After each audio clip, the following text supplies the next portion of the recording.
I think the change can only come from the Spirit of God in your life, and a change. I think the environment of the third world country or the poverty that you see is a catalyst that helps that change, but affecting true change has to be the Spirit of God. There are distinct differences between a job, a career, and a calling. When I was young, I had a job, which means I was just over broke. When I got into the tax business, I had a career. But when I began to teach, I realized that I had a calling, and it changed everything. I've invited Joe Thompson, my friend, to co-host this very special episode interviewing an expert in this area to help us illuminate the tools we need to find our calling and live with real purpose. Get ready, my friend. You are about to be inspired. I'm Dr. Nate Salah, and this is a call to leadership. George, so glad to have you on the program today. Joe, thanks for being my wingman. This is such an exciting time because you have you and I have come so far in your journey with your ministry, and I believe it's such an important topic, especially relevant today where we are facing many issues around the globe and how we respond to the calling that we have in our lives. And so I'd love to give the audience a little bit of background first on who you are, why you are here today, what your ministry is all about. Wow, where would I start on that? Okay, so I grew up as wanting to be a businessman. Everything about my natural giftings is leaning towards a business and negotiations. And so I start off in life, owning a small business, growing it, seeing it grow, merging a couple other small businesses into that. Then over time, I had the opportunity late in life to go back and get an MBA, which I did. And then I really finally found my true calling from a secular standpoint, which was change management or turnaround consulting. And I spent the last 10 years flying around the country, going into all kinds of different industries and doing change management, turnaround consulting. And I was in my element. I just, people say, how do you work 18 hours a day and take 7 flights a week and be away from your family 5 days a week for 10 years? It's just because, well, first of all, the grace of God and a very understanding wife. And second of all, I was just in my element. I was just having the time of my life. And, but there was always something missing. Yeah, because life was good in terms of our sort of American dream, quote unquote, right? Air quotes, where you had a very fruitful career, right? Respectable, wonderful family environment, community of faith. Things were all the buckets were full in terms of how we view like what a good life should look like, right? Yeah, I mean, it wasn't perfect, but absolutely the boxes were checked, solid family, career, everything that you mentioned. And so the change wasn't because like I was trying to escape something or a change in life to fill something else. It was that literally that through the process, and this kind of backs up to where the ministry started, was, on a mission trip. And the church had advertised a mission trip in 2008. No expectations, no agenda, no strategy, just we're a group of people that are going to go down to this guy we just met and see if we can help. Yeah. And we did. And that was the start of something that really, I think, the biggest change changed my heart. Now, that was Guatemala? That was Guatemala. So you go down to Guatemala, and what were your expectations? Do you have any expectations? Because there's lots of people who have never been on a mission trip. Till this day, I've never been on a mission trip. Love to go. But, you hear all kinds of different things. What happened on that mission trip? Well, I did not have a lot of expectations. I had been on 3 mission trips prior to that one, and each one of them was totally different. So I really didn't have a good, clear idea or expectation. And honestly, the church and the leaders didn't have it either. They were trusting the on-site missionary to lead us down a productive path. And what happened on the trip was we actually ended up moving one gravel pile from one side of this construction site to another site just so the backhoe could dig a footing. And that's literally what we did all week. And it was from one standpoint, I kind of enjoyed it. And another standpoint, I'm like, let me know. And I would just hire a bulldozer to move the chat for me, and I could go to Costa Rica. But because you didn't consider that mission work per se. I mean, you considered that just labor work that anyone can do. Exactly. But what grabbed me wasn't what we necessarily did during the day. What grabbed me was the people and the purpose of the school, which is now called Berea School, and now educates 200, 300 kids a year, academically and with Christian values. And so I just really gravitated towards the on-site missionary, which was incredible. His name was Bill Vasey. He has a book out now. And he just really impacted me to the point that I wanted to see if I could be more of an impact. No, it's really interesting you bring that up, because like on the one hand, the logical side says, hey, why don't I just send $500 or $1,000 down and you can hire 5 workers to take care of this, right? And then you have some extra cash left over. But there's more to it. I mean, there's more to it than that. There is, and it's a great point, Nate, because I actually have people that will say to me that, hey, instead of me going, let me just give you $2,000 and you help someone. And I certainly the money does impact certain people in the poverty environment, but the change happens in your heart when you step on the ground, when you see poverty face to face, when you're faced with it, when you rub shoulders with it, when you sit at the table with it, and you see it, and that's the heart change that comes.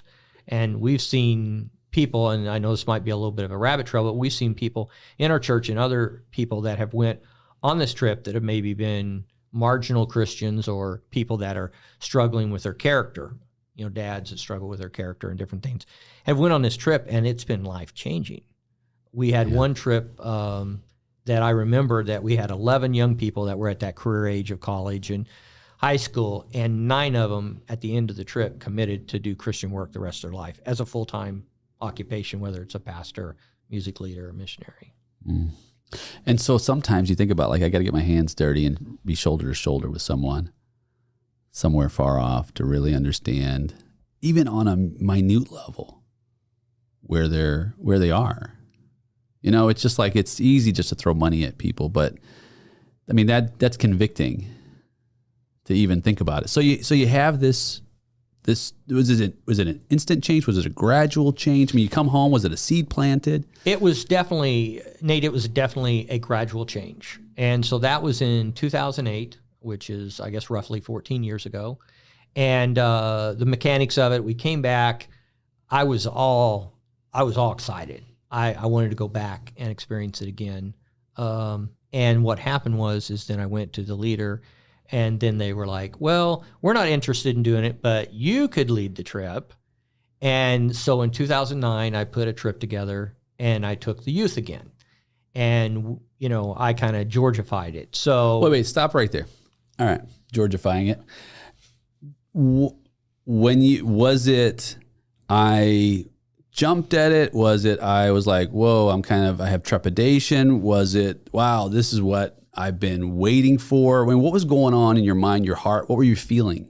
Because that's a big move. I think for me, I was ready to jump at it. I think I had struggled in life where my giftings were, where my ministry was. Being someone that's been in the church all my life, I've mowed the yard, I've cleaned the toilets, I've served on the financial committees, I've had cell groups, I've led Bible studies. I've done a lot of the service, but it never really, like this is what I want to do. I knew they were good things and they need to be done. But when I had the chance to lead the mission trip, I was just really fired up. And my wife and I just embraced it, and we just really turned it into something special. I feel like, by the grace of God. I mean, the first thing I did was take the kids up a volcano. And active. Well, it is active in Mount Bacaya. You can't go up there anymore. And 6 months after we took them up there, it blew up, and some of the effects were unfortunate, loss of life. But that was just to start with, and then we started, on the trip, or talking about your question, I think that for me, it was something that just felt very natural, and it was something I was excited to do. What did you hope would be outcomes from that trip? I think I was really dialed in to the change in the kids' hearts. I was really thinking, because my daughter was at that same age. She's probably 16 and my son was 14. And they were at that age where I knew they were making life choices. They were deciding who they were going to become. Mm. And I felt like that if I could impact them as well as 14 other kids, that I could see them change their perspective on the world. And I think that was one of the driving factors. Yeah. George, when it comes to helping others, I think everyone's capable of helping in some way. Just look around your own community. I think it boils down to there's almost a fear of helping because we live in kind of a me society. We don't want our lives to change. How did you never fear like going to this place and taking this on? Or how did you get past that? Like, what would you tell other people who are like, hey, I want to help, but I'm just, it's out of my comfort zone. I don't feel right doing it. Well, excellent point. I never personally felt the fear. I was always approaching it like motivating. I can remember this one particular incident where we were raising funds for a mission trip, and the 14-year-old girl wanted to go, and the mother just said, absolutely not unless Dad goes.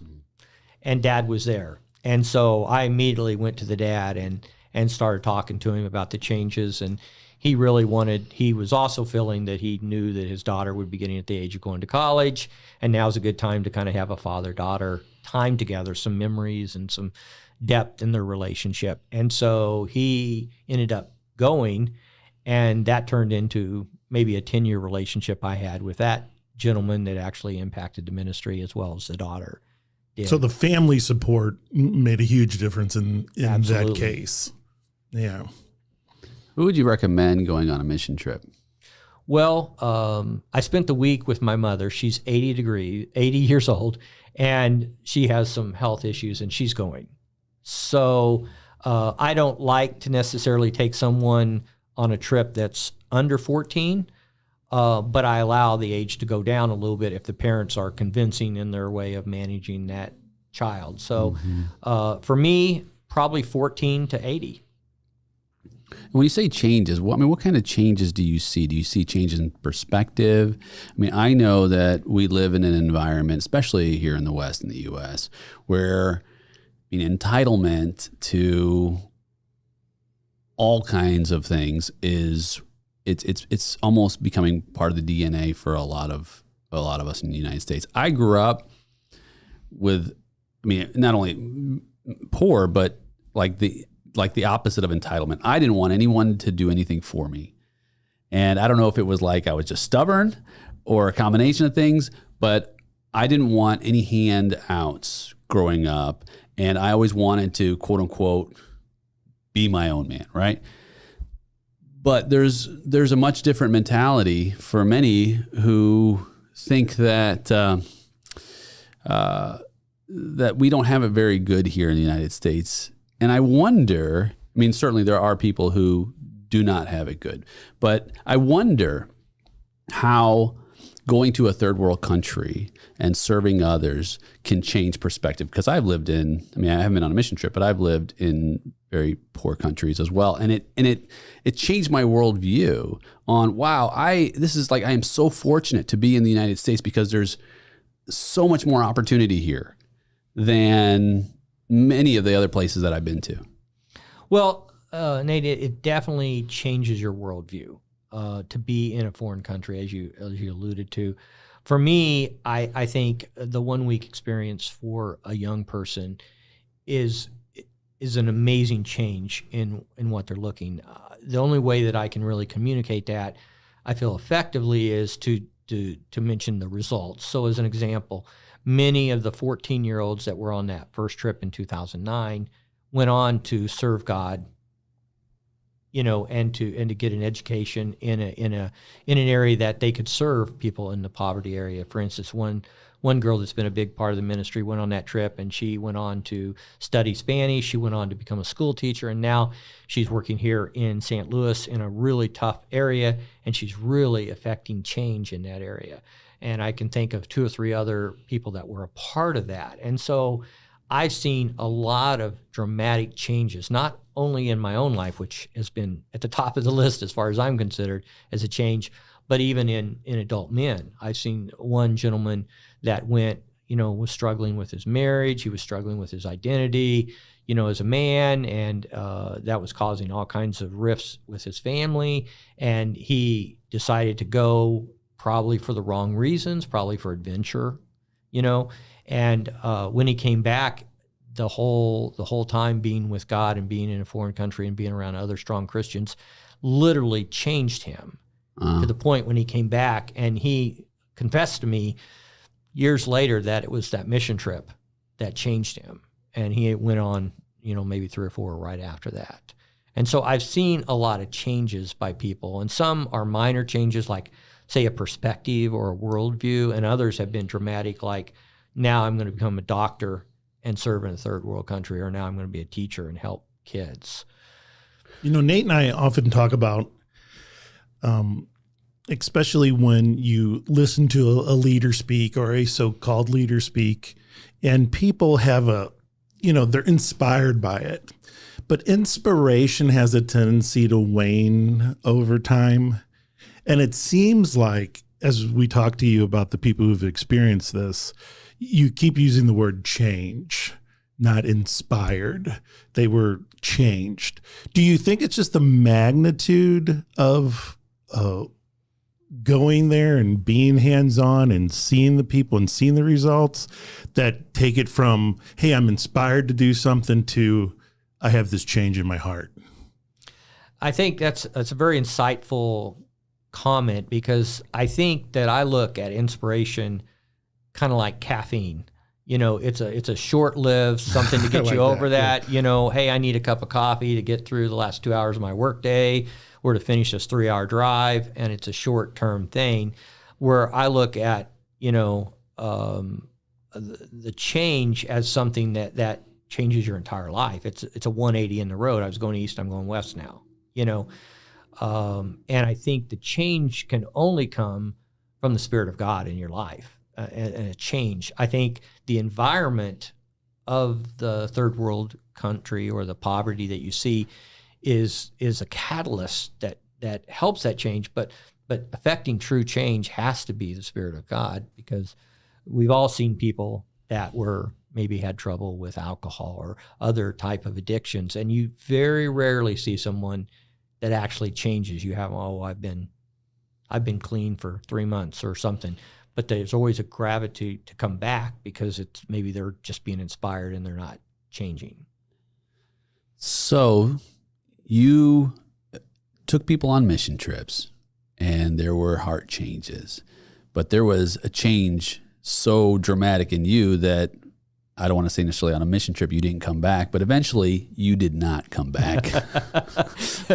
I'd never heard it put that way, but that's exactly what happened. And because of probably my low IQ and all these other things, it took a long time for that to happen. What would have happened probably with a normal person a couple of years took, about 10 with me. But no, that's exactly what happened. In 2009, we did a mission trip, and then after leading the first trip, then, sort of my business acumen kicked in.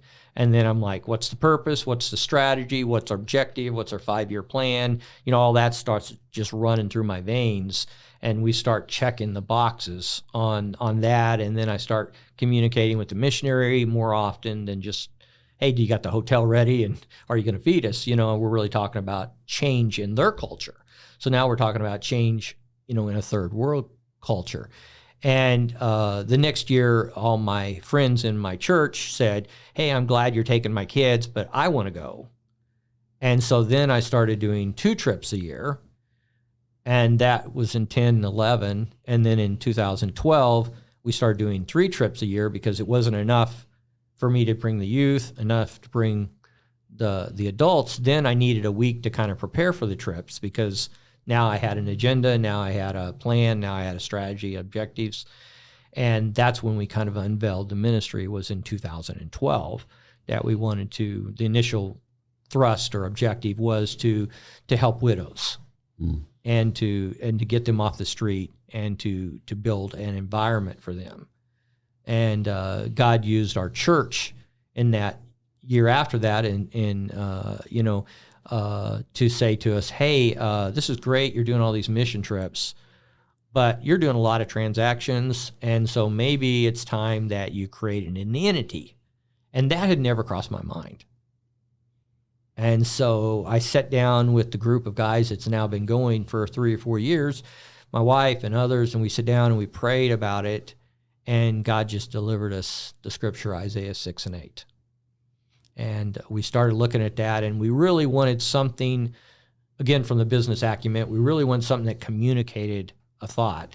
And the thought was that I'm not asking you to do something, that God is asking me and I'm doing it, and would you come and be a part of it? Now, did you find yourself having to recruit people, or did you find people just kind of gravitating towards the excitement around what you were doing? I think it was probably, 2/3 people would gravitate towards the excitement of what was going. And then each year we would have the success of the trip, and then there would be a video that would come out, and we had a large church, so that would create some excitement. And then I also recruited people as well when I saw someone to have a specific skill, like, hey, there's a carpenter over here, or there's a good song leader over here. I would also try to recruit. But I would say initially there was a lot of buzz because, young people are not quiet. They come back and they go running up and, hey, 10 people got saved and we brought this little boy a ball and, oh my gosh, you wouldn't believe it. And next thing you know, my young people were my salespeople, and they were, was there a big social media spread? There was a lot of them. I did not even know it until later. In fact, just recently, I'm kind of behind the technological curve here, and we opened up a YouTube channel, and I've got videos I've never seen on trips that I led. I'd never seen the That's videos. awesome. Yeah. So Send Me is born. Send Me is born At this time, and what a great call to action. It's very introspective, right? And it's really this call to God, right? Send me, right? Is that how I understand? Absolutely. I mean, the thought process that I view it is, it's a combination of one, being called. You have to be a call. And then the second part is that you're responding to that call. And the response is, send me. Send me. So there's so much going on at this time. And, you're fast forward as you continue to move forward, and you believe there's so much more that you can do on the ground full time in Guatemala. What is help us to understand, give us a visual of what's going on, in those communities that is just so heart-wrenching, that is just drawing you to leave everything. Well, that really comes down to one single weekend. And just a little bit of a understanding of what built up to that. So that was, we formed the organization in 2001, and then as we were going through 2011, and as we got to 2014, my heart was to do more evangelism, and I really didn't know how to do it, especially in a foreign country. And so we kind of stumbled through that for about 2 or 3 years, doing different things that we thought were effective. When we were introduced to the organization under Cru, which is called the Jesus Film, and they basically have a film that basically is the book of Luke. And I'd heard about it all my life. I didn't know much about it. And so we went down and kind of, again, my business acumen, we were like, okay, everybody's like, well, make a phone call. And I'm like, no, that's not the way. You get on a plane and you go meet them and spend 2 days talking about it. And so we met with the Jesus Film in Orlando, Florida, and we talked to them about evangelizing and skipping a culture, a language, and getting the message of Jesus out to them. how do we do that, and how does that film help us to accomplish that? And we kind of fit a profile they really liked. It was a small language, about 160,000 people. It had only been written since 1978. And the missionary with me was the guy that wrote the language. And so they were pretty excited about that. So what normally would take 3 to 5 years, they said we could probably do it in 3. And I, being kind of who I am, Georgified it, I walked to the board and I said, I'm going to give us 18 months. And the Bill with us that wrote the language says, I can have the translation done in 6 weeks. And we finished the film and got it to the Quiche people in 14 months. Oh my goodness. If someone listening wanted to see the film, how do they see it? You would go to jesusfilm.org, and then you would choose the languages, and you'd go down to Quiche, which is Quiche. So for us neophytes, there's separate dialects in that region. Yes. So obviously Latin America speaks primarily Spanish, and within each country or each area of all the different countries, there are different dialects. And in Guatemala, I believe there's 28. And Quiche is a Mayan dialect, which there's 5 of. And so this particular dialect, I mean, you could tell a whole story, but to kind of just build up to the event of us going full time, it was not even a written language until 78. Oh. And there's no movies, and the only books in Quiche are the Bible, which Bill translated, over a 40-year period of time when it came out.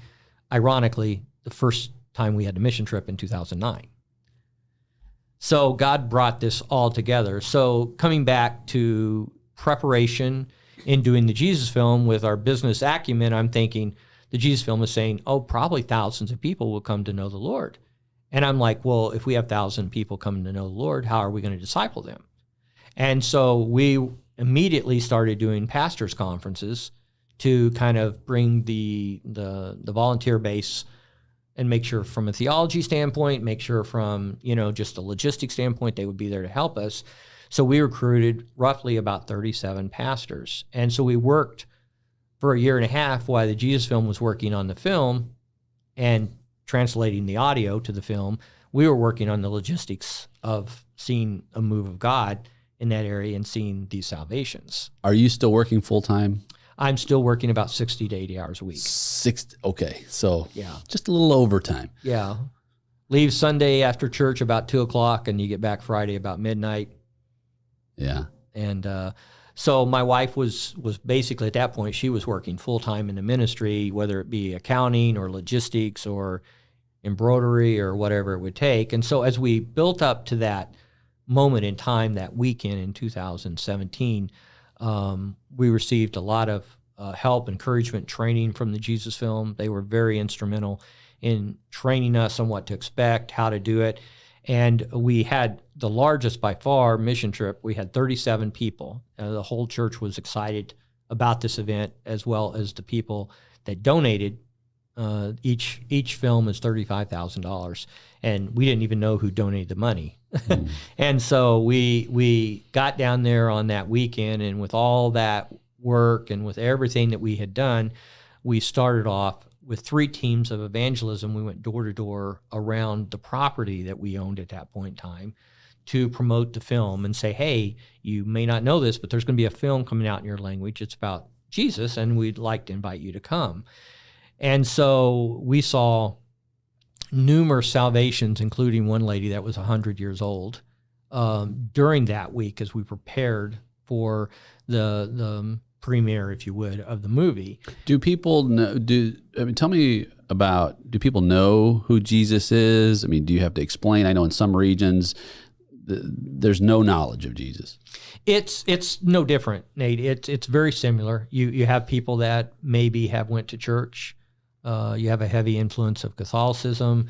You have people that don't know anything about Jesus or the Word of God. So you have a mixture of people, but most people have an understanding. of them. And so we went to about 60 homes. We're advertising on television. We're putting banners up. We're just doing everything we can do to get this out. And so when it came to... Any opposition along the way? Absolutely none. Absolutely none. In fact, anything, we were getting favor in the country, Guatemala. And it's very open for the gospel. It's open for change. And of course, everything is spun in a way that, that you're adding character, that you're developing people. And we try to lean our curriculum that way as well. It's not talk, it's what we're trying to accomplish. And so coming up onto that weekend that I mentioned earlier, on Friday, we had a big children's, if you would be, party on the land as working up to that. And during that party, we had 1,000 people come out. And if you knew the area, there probably isn't 1,000 people in the area. So we had like 4 or 5 buses from in different communities bringing people in, and we had 1,000 kids on the property. And then that afternoon, in the final preparations of that meeting, we had about 700 salvations of the kids that day. And then 2 hours later, we set up for the Jesus film, to show the Jesus film. And by then, the rain had kind of came, and we lost a lot of people, but we ended up with about 500 adults that stayed. And we showed the Jesus film, and it was just amazing. There was 106 adults accepted the Lord, and we had all 37 pastors there to minister to them. And then that weekend just exploded. And the next morning, we had a women's conference where there was about 60 women came, and we ministered to them, and there was several salvations and people that were really working through therapy, because the third world's really hard on women down there. And then we just kept going, and we did another premiere on Saturday in the square, and same results, about 600 or 700 people, about 50 people accepted the Lord.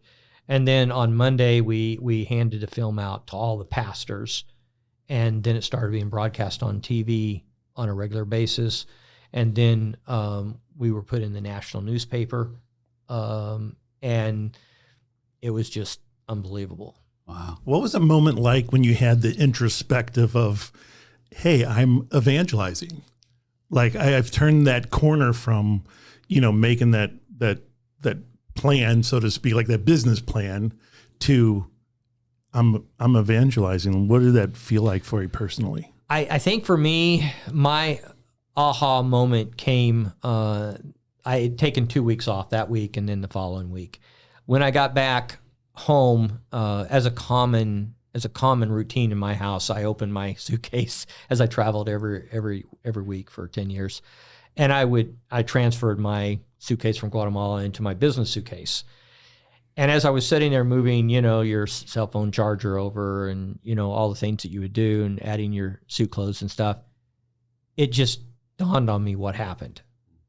And it was at that moment that, I was thinking that we have, as a ministry, turned from humanitarian work into evangelizing. But the more important thing was that was a culmination of the compassion that had been really slow, that I mentioned, slow moving in me. And when I saw that, I thought, I can't go back to work. I can't leave all these people that need to know Jesus now. I can't just put this behind me and say, well, I'll see him in 6 months. And so that for me was the moment that I knew that I needed to make a change, because the need was there. When you say that, walk us through. I mean, you're looking in people's eyes. What do you see? I see hopelessness. I see that in our area, a generation of people and of kids that have no future. And by this point in time, we've owned that property for about 5 years. We had a lot of events on the property, and we're very familiar with the kids, and you know them by name, and you come back year after year, and you see there's no change. There's 12-year-old kids that don't have teeth. They're not getting fed correctly. The abuse on the women is just intolerable. It's just like they need help. Yeah. Somebody has to go help them. And it was just, again, it was the change in me of understanding the compassion or having compassion. You know, before I could say, oh, well, you see a postcard, you can say, well, I'll send them $50 and good riddance, and I'm back on the road doing my thing. But when you're looking these people in the eye, you know, every couple months, and then you're getting back on a plane to go do your life, I couldn't do it anymore. I couldn't live my life. I had to make a change. Wow. I want to touch on the calling. From my own personal experience, I was cradle Catholic, you know, I was baptized as a baby. And I probably heard the term, my calling, thousands of times. And I always thought I understood what that meant.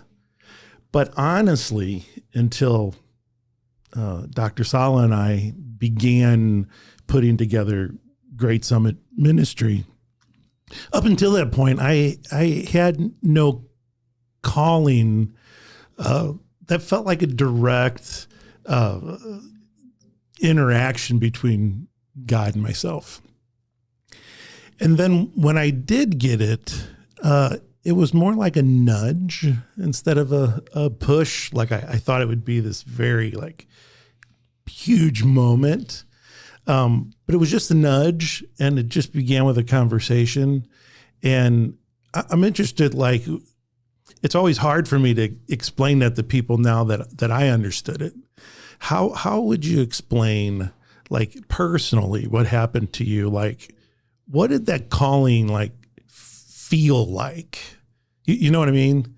Did it come as a feeling, or was it more like an intellectual, like, hey, this is something I got to do? Well, I think for everybody it's a little different, and it's a great question, and I'll tell you my version of it, which may not be everybody's version of it. But for me, I think that the calling was there my entire life. And I think that even as a young man, as I was serving God and going on mission trips, even like 18, 19, that it was there. But you're 100% right. It is a nudge. And I think I was not hearing or feeling or accepting that nudge. Because it takes a little emotional maturity, I think. Great word. To get there. Yeah, absolutely. And, well, that's horrible because that came when I was in my 40s. What does that say about me? I don't know. but I'm not going to touch on that anymore. but I definitely think I think you're accurate, because for me, I was being very successful, and God had given me several options to help in missions. And I literally said the words, God, I can't go help because I got a business to run. And next thing you know, I didn't have a business anymore. Wow. And so God put me in a spot. And for me, I was driven, I'm embarrassed to mention this to you, but I was driven by greed. And I grew up poor, and I wanted to change that. And I felt like the only way I could change that's hard work. And that's the motto of my life. And when I got to that point and I got put in a situation, I literally surrendered to the calling, sarcastically going, well, I might as well be a missionary now because I can't make that much money anyway. And that was obviously, my heart was changing, and the sarcasm wasn't the true turning point, but that was just the result of the pressure that I was under. But he got you there. But he got me there. And so when I finally, and I know we use this phrase a lot in the Christian world, surrendered to the call, accepted the call, if you would be. But I want to go back to your point of what is the call just a little bit. And I want to kind of dig in there a little bit. I believe that the call is and I want to get off into a theology issue here, but the call is what God has designed you as a person for. So as an example, you may have a pastor that knows theology, and he maybe is called to preach in a church in a suburb somewhere and be able to meet the intellectual needs of that congregation. Then there may be a guy like the machine preacher man who went to Africa when they were cutting off the hands of all the kids, and he was trained by the military, and he had a 30 caliber machine gun at the edge of the orphanage. And I could not have had that ministry because I was not prepared. I don't know how to load a 30 caliber, you know? And he had mentioned many times how he would fight his way back to the orphanage. And so that's kind of your two extremes. And then, you know, for me, God has put me in a situation where there are amazingly a lot of business decisions and business acumen that has to be in place. And so I don't look at it as a mistake that I spent all my years in business and my training was in business, because I am not necessarily the person that's preaching, you know. And so I think that a calling is the perfectly what you as an individual, what you as your DNA was created to do and serve the Lord. And I believe that God puts you in that. And if you, using the Christian term, you surrender, you accept that call, you fill out your application, email it to God and say, I'm on board, I'll accept. Then that's where you are accepting the call. You work in your natural gifting, and that is where the peace of God comes. And that's where you understand, this is where I'm supposed to be. This is what I'm supposed to be doing. And it takes discovery. Absolutely. I mean, it starts with discovery. And it's very rare that, you know, a 19-year-old says, God's called me to be a teacher in Ethiopia, and I'm going to go to school. And at 28, I'm going to go through theology classes. I'm going to go there serve as a missionary. That's a very rare person. That's Bill. That's the guy that has helped me on the mission field that we've kind of walked behind. He's that guy. At 13, he knew he was going to be a missionary, went to linguistics at Wheaton College, idled himself off of the saint, the situation that happened in the 50s in Ecuador, you know, of the 5 guys that were killed there. And that's what was his idol, and that's what he went after. And he knew he was going to be a missionary all his life. But that's a very rare thing. Like you said, Nate, it's discovery. Yeah. And I think, for me, I discovered it in my late 40s, and now I'm walking it out in my late 50s. And there's a discovery of your natural gifts. Absolutely. I think people walking around thinking they're incapable, of these kind of things, just haven't really discovered their natural gifts. And I think there's a place, even if it's not along the evangelistic lines, but a place in humanitarian work for a whole plethora of different kind of gifts that people are endowed with. Absolutely. And you don't know to have some of those developed until you walk in them. And I think, kind of circling this with the wagons here a little bit, I think that's a lot of what mission trips can kind of help accelerate that process. Kind of shake it out of you a little bit. I love that term. Yeah. That you can see, I can see how I can minister here, or I could see how that there's several of the young people went on these trips and they went back and what should I do, Jordan? I'm like, go to medical school. They're like, they think I'm going to say, pack my bag and come back and dig ditches. No, we can get anybody to dig a ditch. Go to medical school. That's great. Go become a nurse. Go become a linguistics person. Go be an international lawyer. That's what I need. Anybody's listening to this, want to know what to do. Go be a lawyer and then report in about 6 years. So God needs strong people in these areas to build to do the work and to see true change effect takes some level of communication with foreign governments and to be able to communicate with politics, especially in the world of corruption, and to be able to walk that line of respect, but not being tainted by the world in the process. That's not your average duck. No, it's not. Especially what you're seeing today. I mean, the news has, you can go on any channel and see the border challenges we have right now. People leaving many of these countries looking for a better life, right?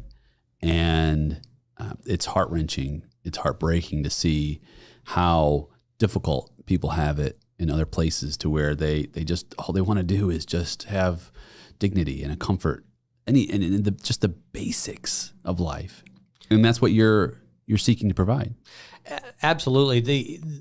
We're trying to create even a type of economy over there that's happening kind of slow, through education and jobs. And of course, I see it from the other side of the fence, literally the other side of the fence, that they're leaving Hoyava and they're making the trek through Guatemala, up through Mexico, and then across the Rio Grande. And, of course, as an American or as someone that understands the rule of law, I'm against illegal crossing, borders and just the whole idea of that. But I also, from a compassion standpoint, see the cruelty in the system down there, that there literally is situations and where there is no win. And we as Americans or Westerners don't see that a lot, because you can take anybody, typically, I'll say anybody, let's say 95% of someone that lives here in the U.S., and if they work hard enough and educate themselves, they can get ahead. It's almost guaranteed. But over there, it's not, in a third world country, even Mexico and Guatemala and El Salvador and Nicaragua, that you can't, you can work hard and all you do is get that day's pay. And there's not a GM to go to work for and develop a pension. There's no loans for schools. There's no social programs for someone that has, babies out of wedlock. I mean, everything is stacked against you. And they believe, which I'm against, but they believe many times the only solution is to pack up and come to America, work a $15 an hour job, and send 7 of that back to their family. And that's their response, which I don't believe is God's perfect will, but it is a response. I think it's easy to look from this side of the Rio Grande and say, hey, what are these people doing? But look at the things that even we as Westerners will do in order to support our families, and that when things get going hard. I mean, you can look around at society and you can see kind of there's an underbelly to everything. There's not much difference in the mindset to me for someone who will maybe do something illegal, to earn money or however it is in a Western world, as it is for people to seek, to solitude and to get away from that. And I know Nate and I have talked about we should view this as an opportunity. Like, this is an opportunity for us to, bring the word of God to people. And, you're at ground zero, really trying to, what you're doing by creating opportunities is far greater to help that problem than anything politically or socially, you can do. Like, if you want people to stay in their country, then they need opportunities. They need a chance to change and grow. And that's the importance of these missions. For sure. You can't affect change by building a wall. I'd be in favor of building a wall, but that doesn't affect change. And I think another perspective can be for Americans is the understanding of the rule of law. Maybe you're not familiar with that term, but that's built into everything in our culture is the rule of law. Hey, 55, if you go 60, you get a ticket. If you jaywalk, you get a ticket. You're dating yourself now. You know that, right? Yeah. you and Sammy Hagar. There's an absolute, if you would be. Right. But from the Guatemala standpoint, there's no rule of law. So when I, as a pious, red-blooded American, say, well, you broke the law, you entered my country illegally, that they can't even wrap their head around that. Doesn't register. Because number one, Nicaragua and El Salvador, the two bordering countries, don't even have borders. So there's no border control. So you can come and go without a thought. And number two, they don't understand the rule of law because the policemen in Guatemala are typically on the take. And so the only reason that you're going to stop and talk to a policeman is to pay a bribe. And this is a business. Let's talk about that. And this would be a business within a business, or the definition of corruption, if you would be. Are there like billboards? Hey, we'll get you across the country. Is it that much of a business? How deep does it go? There's billboards on both sides. There's advertisements on our television channel in the town I live, advertising, go to America, call 1-800 coyote or whatever. Wow. And on our side of the fence, on the United States side of the fence, on these tracks that they take, which I don't know the actual location of it, but I think it's mainly through New Mexico, the mountains, there's actually billboard after billboard saying, write this number down, type this into your phone, and call us when you get to a payphone. We'll come and pick you up, bring you to Pennsylvania or Iowa or wherever, and you'll go to work for us, and we have housing for you, and you'll immediately get a job. No identification necessary. So it's making it really easy for them. And to your point, it is a business. Wow. And so what then do you do on your end in your ministry to, I don't want to say keep people there, but to create a better sense of life? What's going on in your camp right now? I think there's a couple things that we do to address that now. There's a couple plans we have to actually move the dial on that. And then the other part of it, we're responding to the need of the vacuum of all the men leaving. Because that's a natural because effect. that's a natural effect. And that's unfortunately, for me, that's a little bit more on my front of my agenda because, I walk into kids that aren't going to school. In fact, I got a call today of 2 kids that want to go to college that I'm probably going to help fund them to go to college, but I got to make sure that they're going to keep good grades and put some checks and balances in place. But you're dealing with the aftermath of all these men leaving our area, maybe as high as 60%.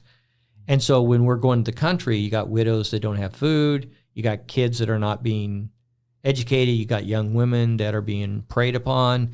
You just have a slew of problems. And so we're dealing with that from a standpoint of relief, if you would be. And that's one step. That's kind of like your first step in poverty. And then from relief is the first step. And the next step is the development or the planning of how you're going to get them out of poverty. And that would be maybe an education, or in one case we're helping a girl, fund her to start a little store. They call it Tiana. Another plan might be to go to school, and then what's that other side to look at? What are the habits that you have to change to get out of that? That's what we're doing from the relief standpoint, or to address the vacuum of the, say, 60% of the people leaving. But to address them actually leaving, I mean, in a small case, I've talked one Christian family out of him leaving. He was going to leave, and I had to be very blunt with him. What are you going to do? You're going to leave your wife. She's a young woman. You got 2 kids. Now you're going to go over there. You're going to be over there for 5 years. The typical happen is they pick up another woman, and then they have another family. They're not bad people. It's a part of nature. And then they get deported, and then they go back to their original family, leaving a broken family in the United States. It's just a cycle of poverty that just is horrible on the family unit, and women and children really are at the bottom of that. The one idea that I've been working on, and I have got it off the implementation table and into working, has been a vocational school. Down there, because a lot of them are not savvy academically, that the vocational makes a lot of sense because they're very entrepreneurial and they're very hardworking and they're very mechanical. And so we started 3 different classes. We started a chef school, which was the most popular. Motorcycle was the second, and then Modesta or sewing was the third.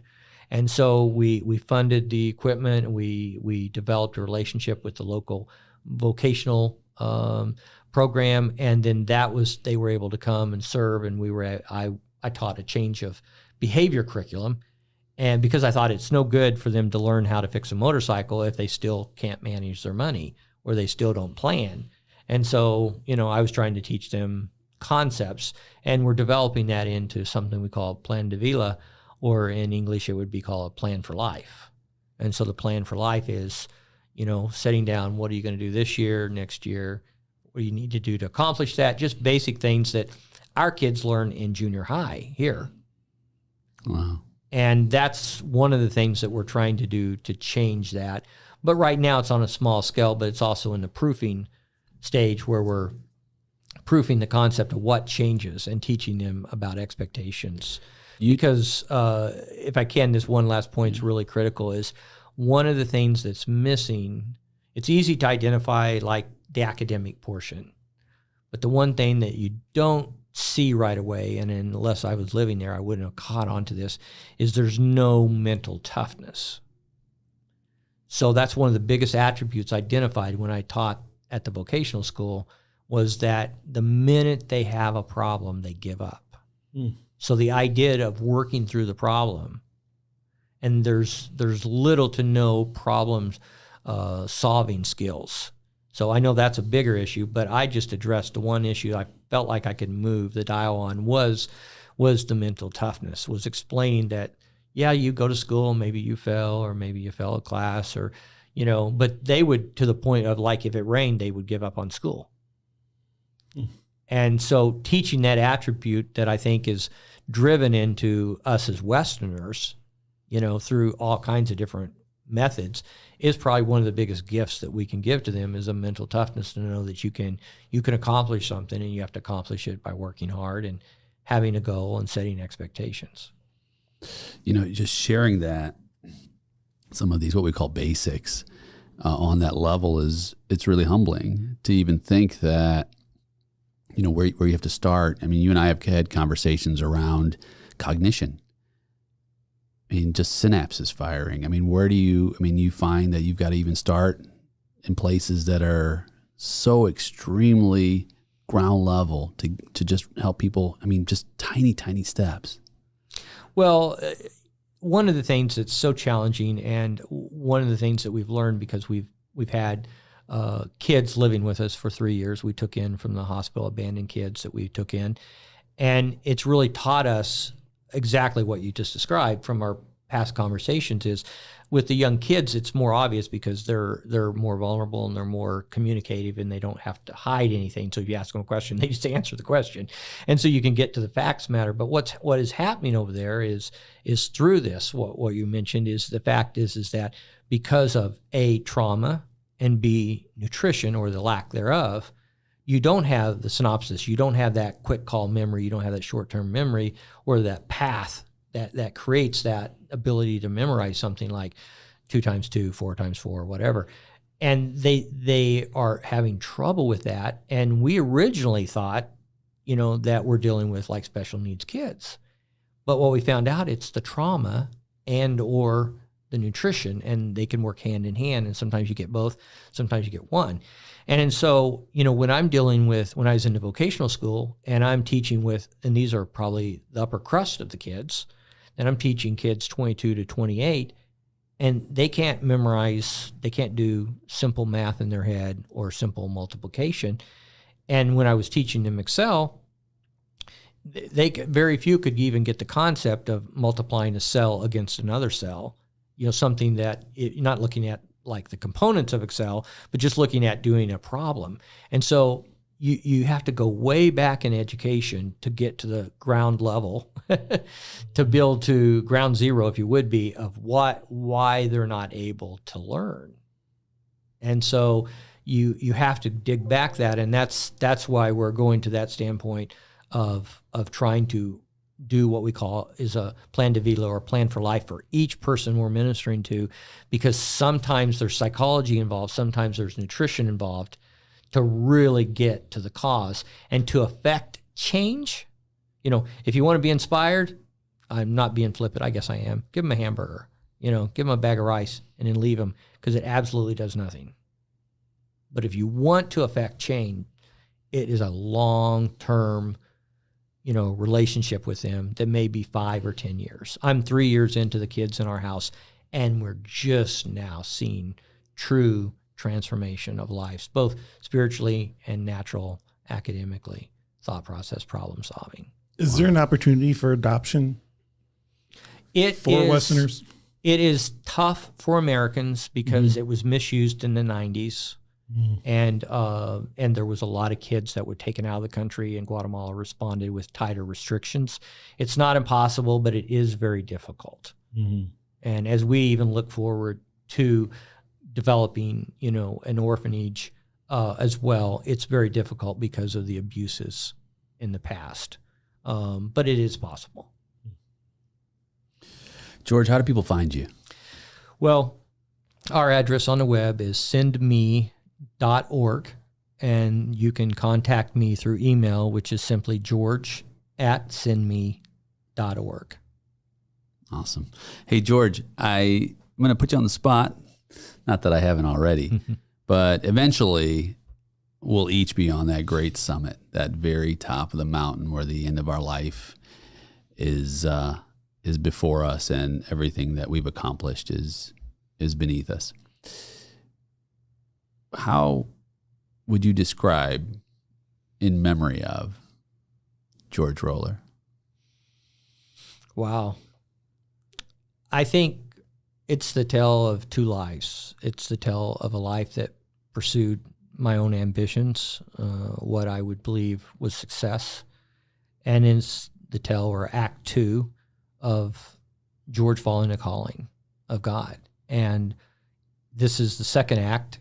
And so I wish I had the energy and the strength I had in the first act. But the fulfillment comes, the feeling of getting on a plane Sunday and going back to the ministry that God has inspired is just an amazing, it's an amazing thought. And I just feel like I tell a lot of people, our donors and supporters, that I have the greatest privilege in the world to build a stand in front of these people and see an effect change, whether it's the Spirit of God, whether it's a bag of grain, whether it's offering a scholarship to go to school, and change their life forever. I mean, think about it. Change their life forever.